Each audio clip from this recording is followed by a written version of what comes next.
Hoje nós vamos falar sobre, finalmente, vamos falar sobre o plano de inovação da empresa. O final de todo um trajeto de montagem gradual das decisões estratégicas, das ações estratégicas que a empresa deve tomar ao longo dos próximos anos para atingir o cenário escolhido. Eu estou usando uma fonte para esse trabalho, que é o artigo do professor Jacques Markovits, sobre estratégia tecnológica na empresa brasileira. Vamos, antes de mais nada, lembrar que esse plano estratégico é de responsabilidade da direção superior. Ela é realmente aquilo que define o futuro da empresa. Então, esse plano estratégico deve levar em consideração tudo que a direção superior conseguiu levantar em termos de fatores internos, fatores externos de mercado, de concorrentes, de ameaças, de oportunidades, enfim, com muito conhecimento das forças internas, com conhecimento maior ainda das fraquezas internas que devem ser de alguma maneira enfrentadas e consertadas. E esse plano ele vai definir objetivos, metas, isso é, formas como esses objetivos vão ser de alguma forma mensurados, e eu acho que é o grande plus do plano estratégico, que nós não vimos falados até agora, a maneira de atingir esses objetivos. A sequência, então, de montagem do plano estratégico é esta aqui. Ele é composto de 3 partes. Ele vai, de uma certa forma, ser o resultado da transformação de todos os documentos anteriores, num único documento que vai refletir todos os dados que foram levantados. Por que isso? Porque quando você olha um plano, você tem que colocar dentro dele todas as hipóteses, premissas, restrições, fontes de dados que, de alguma forma, comprovam que aquelas projeções, aquelas visões de futuro que estão sendo, de alguma maneira, lançadas naquele plano, se sustentam e se baseiam em fatos comprováveis. Então, tem que ser um documento único. Na hora que você tiver o plano de inovação, o plano tecnológico da empresa, de uma empresa industrial, por exemplo, no caso, o professor Jacques Markovits se foca especificamente numa empresa industrial, nós não vamos ter que voltar para todos os documentos anteriores. Tudo que foi feito tem que estar lá. Ele é um calhamaço, um documento de muitas páginas, mais de 100 páginas, com certeza. Nós vamos ter que, de alguma forma, juntar todos os documentos que foram feitos até agora e agregar mais decisões relacionadas com detalhamento de fins e fornecimento de meios, para que a gente possa, de alguma forma, criar o plano de inovação. Então, começa com a análise estratégica. Onde é que estão os dados da análise estratégica? Estão no diagnóstico que foi feito. O levantamento de dados que foi feito começou com esses dados que nós vamos colocar na análise estratégica. Depois nós vamos prosseguir com os componentes básicos do plano, que são os fins e os meios, que nós vamos ver daqui a pouco. E depois nós vamos discutir como que, dentro do plano, já vamos definir como que vai ser feita a implantação do plano e a avaliação do plano. Vamos lembrar que, independente de qual seja o tipo de plano que a gente está pensando fazer, seja um plano estratégico de inovação ou um plano qualquer de, por exemplo, mudar de casa, uma pessoa quer mudar de casa, nenhum plano vale mais do que os seus componentes que definem como que ele vai ser gerido. Se a gente não pensar em como ele será gerido, como é que nós vamos conseguir garantir que aquele plano consiga ser executado e acompanhado e controlado ao longo do tempo, provavelmente ele vai certamente tender a ser algo irreal, que não vai valer para nada. Então, esta é uma preocupação que nós temos que ter o tempo todo, né? Ao marcar alguma coisa, ao registrar alguma coisa, sempre refletir como que isso aí nós teremos certeza que será devidamente implantado, como que será avaliado isso. Então, a análise estratégica abrange, então, o perfil da empresa, as suas unidades estratégicas de negócio e também dados que nós levantamos no mercado sobre mudanças eventuais que vão surgir, mudanças políticas, mudanças socioeconômicas que afetam o ambiente da empresa, futuros concorrentes, tendências de mercado que possam também ser importantes nesse momento, trajetórias percorridas por empresas semelhantes à empresa foco nesse momento.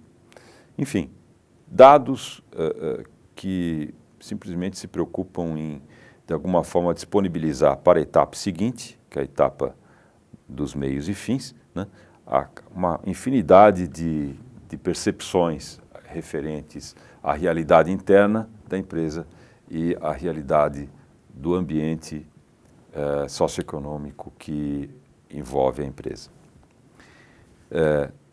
Essa análise estratégica, né, de alguma maneira, também tem que considerar a missão, os objetivos e metas da empresa.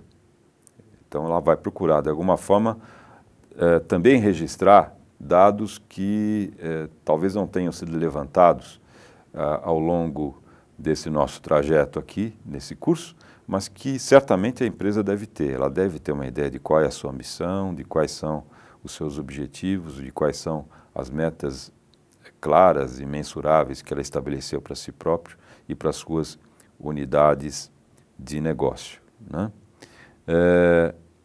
E nós vamos procurar também levantar as diretrizes que já existam, né, as diretrizes estratégicas da empresa. E vamos procurar complementar isso aí com a visão da inovação tecnológica. Então, o que vai, de alguma maneira, ser o vetor importante para que nós tenhamos um escopo suficientemente amplo dessa análise estratégica, da coleção de dados dessa análise estratégica, existem dois vetores. Um vetor é a evolução tecnológica referente aos atuais negócios da empresa, né? E também o roadmap tecnológico, isso é, o que nós pretendemos, de alguma forma, realizar ao longo dos próximos anos, aquilo que nós realizamos no último exercício feito. Okay? Esse é um vetor importante. O outro vetor importante é a evolução tecnológica em áreas distantes da empresa, áreas que nós não estávamos até o momento nos preocupando, né? E também, de alguma maneira, é importante neste momento nós também estarmos atentos para as oportunidades de novos negócios que podem eventualmente estarem começando a surgir no horizonte, né? Que a alta direção certamente sabe, já conseguiu identificar. Esse é o papel dela.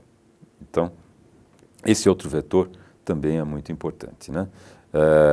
Como é que a empresa está evoluindo em outras áreas que não seja essas das unidades de negócio e as novas oportunidades de novos negócios, de novas unidades de negócio que possam surgir. Feito isso, nós terminamos então a parte da análise estratégica. Vamos agora para a parte central, que é a parte mais importante do plano de inovação, que são os componentes básicos, né? Onde nós vamos determinar quais são os vetores que provocarão o crescimento empresarial escolhido. Nós estamos usando o termo vetor aqui para definir os projetos de inovação. Cada projeto de inovação que nós iremos fazer é um vetor, é algo que vai, de alguma forma, provocar a mudança, a translação da empresa ao longo desse roadmap tecnológico, desse caminho que nós queremos, de alguma maneira, que ela percorra. Esses componentes, né, podem ser de 3 tipos. Primeiro, e eu acho que toda empresa já deve ter o primeiro tipo, são medidas rotineiras que busquem elevar a produtividade e a qualidade.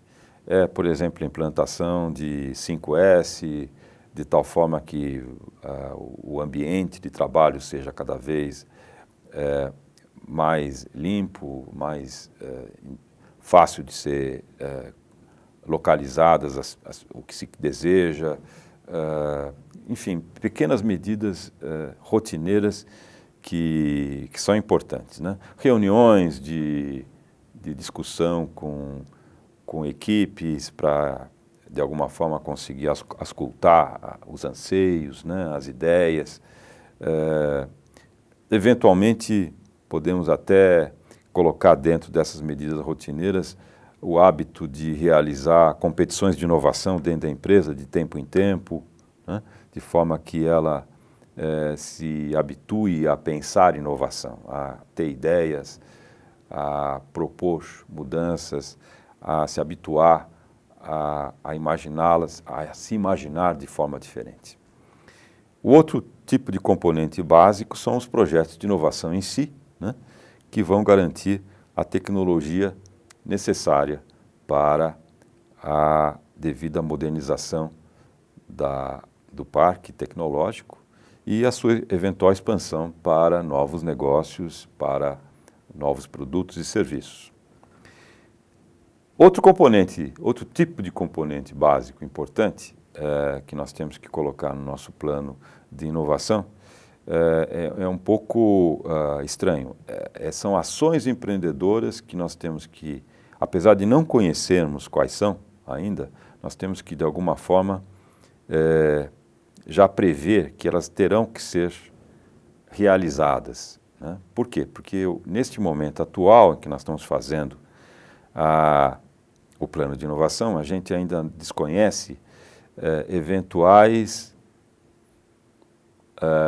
concorrentes que vão entrar, ou novas tecnologias que vão surgir, que vão criar rupturas tecnológicas, né? Que não são previstas, evidentemente, mas que certamente a única coisa que a gente pode prever é que elas ocorrerão. Elas certamente ocorrerão. O que serão, nós não sabemos, mas que elas ocorrerão, com certeza ocorrerão. Então, é importante que no plano de inovação a gente já preveja a necessidade de realizar ações empreendedoras e, pelo menos, o orçamento para isso já tem que ser, de alguma forma, localizado. É aquela velha divisão 40-30-30, né, que se usa em TI há muito tempo, que hoje também é utilizada para qualquer outro tipo de plano estratégico. Normalmente, 40% do seu orçamento é para medidas rotineiras, 30% para projetos de inovação que vão, de alguma forma, avançar o seu ambiente. E mais 30% é para ações imprevistas, que você não tem hoje condições de saber quais serão, mas que certamente vão ocorrer. Essa forma de você fazer teu orçamento e, consequentemente, aquilo que você poderá fazer, que nós chamamos de plano de inovação, é uma forma muito realista, porque certamente nós vamos ter que continuar mantendo ações rotineiras e isso demanda um custo grande. Nós vamos ter que realizar planos de inovação, isso também demanda um custo grande.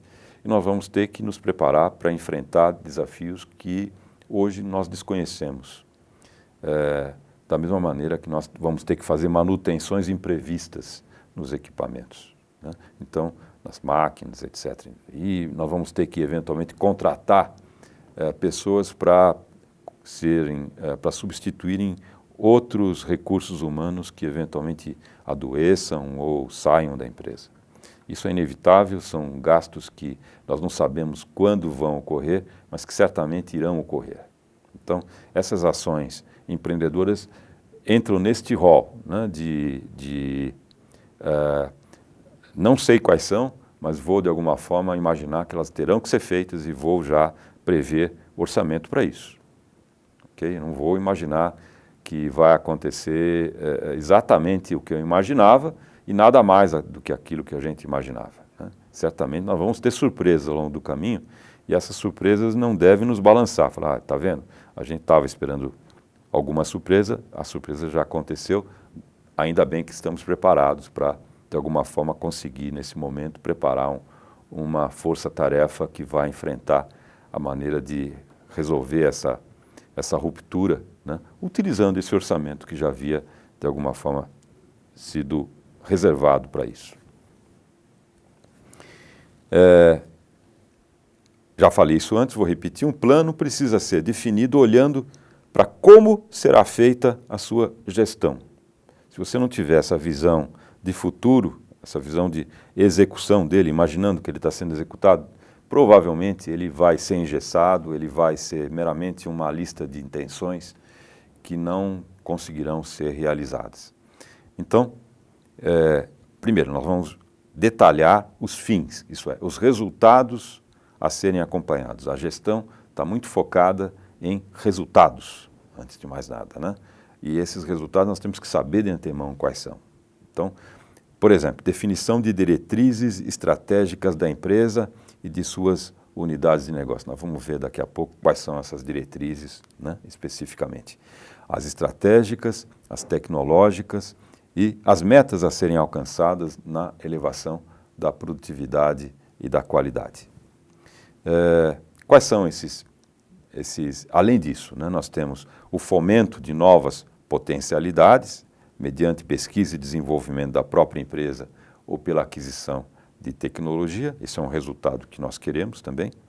E também queremos, de alguma forma, saber como que anda o balanceamento entre a aquisição de tecnologia versus desenvolvimento próprio de tecnologia, né?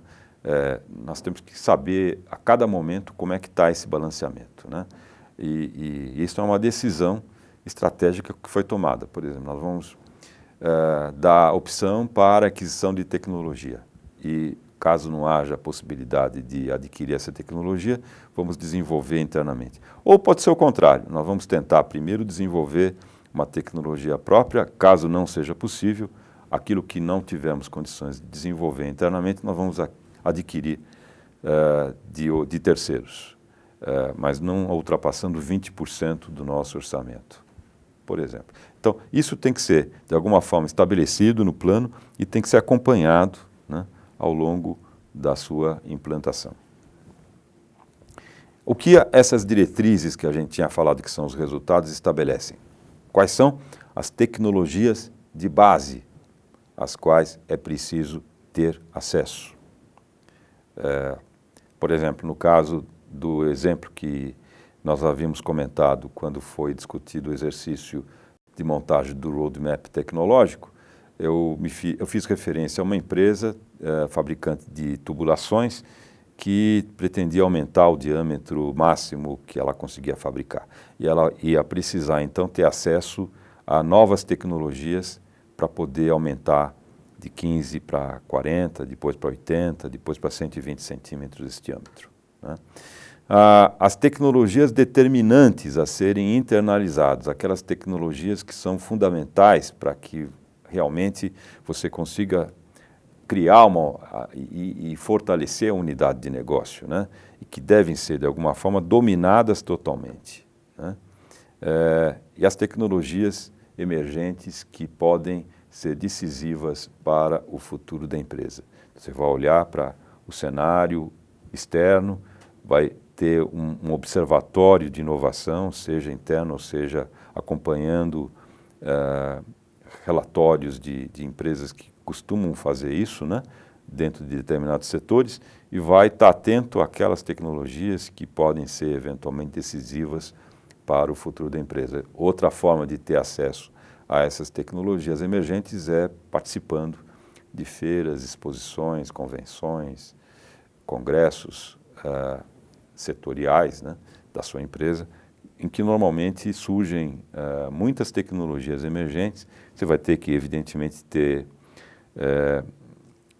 o tirocínio nesse momento para verificar aquilo que é meramente modismo, daquilo que efetivamente vai alterar o ambiente da sua empresa, que pode ser eventualmente uma ruptura tecnológica, ok?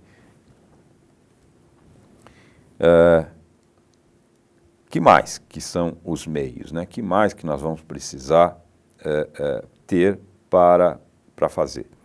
Os fins já foram definidos, né? Que são os resultados. Nós vamos agora ter que definir como que o plano será executado. Quais são os meios, né, de execução? As atividades, os projetos, as tarefas, os recursos, etc. Para isso nós vamos precisar estabelecer uma política de recursos humanos para a viabilização da estratégia tecnológica. Nós já, desde o início desse curso, falamos que é fundamental haver uma equipe de inovação que seja dedicada, não pode ser uma equipe totalmente dividida entre a máquina de desempenho e a máquina de inovação, né?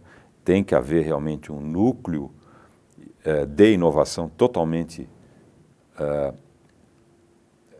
voltado para a inovação e nada preocupado com a máquina de desempenho. Isso é o fundamento dessa política de recursos humanos para a viabilização da estratégia tecnológica. Uma política de propriedade intelectual, isso é, como é que nós vamos fazer? Nós temos hoje já toda a propriedade, todo o conhecimento tecnológico devidamente protegido hoje. Na hora que nós estamos começando a investir em adquirir novas tecnologias externas, antes disso é sempre bom, né, nós consolidarmos de alguma maneira a política interna de propriedade intelectual. Outro aspecto fundamental, né, o volume de recursos financeiros a serem alocados em valores absolutos, né? Teremos tantos milhões de reais para investir dentro desse cronograma de desembolso que poderá ser feito ao longo do ano, ao longo dos 3, 4, 5 anos. Ou pode ser em proporção do faturamento. 7% do faturamento de cada ano será investido em inovação no ano seguinte. É um número razoável. Existem empresas que chegam até 20%, às vezes até mais em momentos de necessidade de mudança de patamar tecnológico, né? Uma relação entre, por exemplo, o que vai ser investido em inovação e aquilo que nós vamos investir de uma forma geral em tudo na empresa, né? Por exemplo, todo investimento da empresa será dividido em 50% para inovação, 50% para outros investimentos, né? E algo também relacionado com o retorno dos investimentos, né? Estabelecer alguma destinação, né, para esses retornos de investimentos. Esse retorno vai ser reaplicado em inovação ou em outro tipo de investimento. É uma decisão que faz parte do plano de inovação. A estrutura organizacional, né? Quer dizer, a equipe de inovação vai responder a quem? Existe um comitê de inovação, evidente, que também já estava pré-definido e que continuará existindo, mas existe necessidade de fazer uma estrutura um pouquinho mais complexa, né? Ela vai definir, essa estrutura organizacional, a relação de autoridade e a responsabilidade, né, que emana de uma tarefa e como que isso vai ser controlado, né? De modo que haja um diálogo entre a administração central e a área de pesquisa, desenvolvimento e inovação. E também os procedimentos de acompanhamento de projetos, os procedimentos de avaliação, né? Os procedimentos de mensuração dos resultados alcançados, né? De forma a que a gente não tenha que inventar de última hora procedimentos adicionais. Esse é um trabalho de planejamento. Esse é o momento certo para estabelecer esses procedimentos, inclusive treinar as equipes a fazê-los, a realizá-los. E nós chegamos, então, no último passo do plano de inovação. Ele vai falar sobre medidas de implantação e avaliação, estabelecer cronogramas, estabelecer equipes, estabelecer kick-offs de cada projeto, estabelecer, por exemplo, qual que é o índice de sucesso que se deseja inicialmente para o portfólio de inovação, estabelecer, enfim, tudo que falta para que possa ser iniciada a execução do plano de inovação. Então, passa por medidas rotineiras para procurar, de alguma forma, elevar a produtividade e adequar a qualidade no processo produtivo, né? Isso são aquelas medidas que costumam percolar a empresa a qualquer momento, independente de haver ou não inovação, e os projetos inovadores, né? Para ter acesso a tecnologias de base, internalizar as tecnologias determinantes e acompanhar as tecnologias emergentes. Então, existem projetos de inovação que não vão buscar internalizar tecnologias, mas vão meramente acompanhar tecnologias existentes que estão emergindo para que possam ser consideradas como candidatas a tecnologias determinantes numa futura versão do plano de inovação. Outra coisa que faz parte da implantação e da avaliação é a definição, né, das ações empreendedoras para enfrentar as rupturas tecnológicas, como nós já havíamos dito, né, que não podem ser previstas, mas que de alguma maneira têm que estar preparadas, tem que ter uma espécie de equipe de urgência, né, de emergência que possa entrar a qualquer momento, investir em novas oportunidades de negócio, produtos e mercados e promover alianças estratégicas.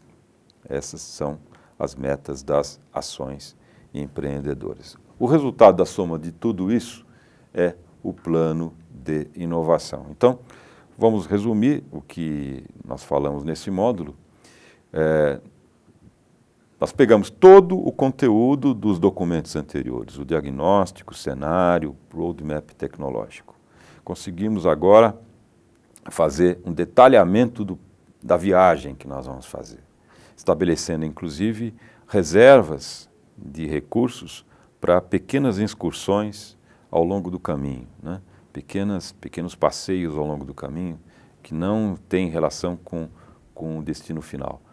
Vamos também preparar nesse plano de inovação, nesse plano de viagem, para nos prepararmos para imprevistos que certamente vão acontecer no meio do caminho, que vão requerer ações empreendedoras, ações executivas de enfrentamento de situações inesperadas. E vamos, de alguma forma, também procurar, ao estabelecer esse plano, também, ao mesmo tempo, deixar bem claro de que forma que nós vamos gerenciá-lo, de que forma que nós vamos ter certeza que os resultados, que os fins que nós buscamos serão atingidos e que os meios necessários para que esses fins sejam atingidos estejam devidamente disponibilizados de uma forma organizada, de uma forma planejada, de uma forma totalmente orçada, principalmente. Muito obrigado.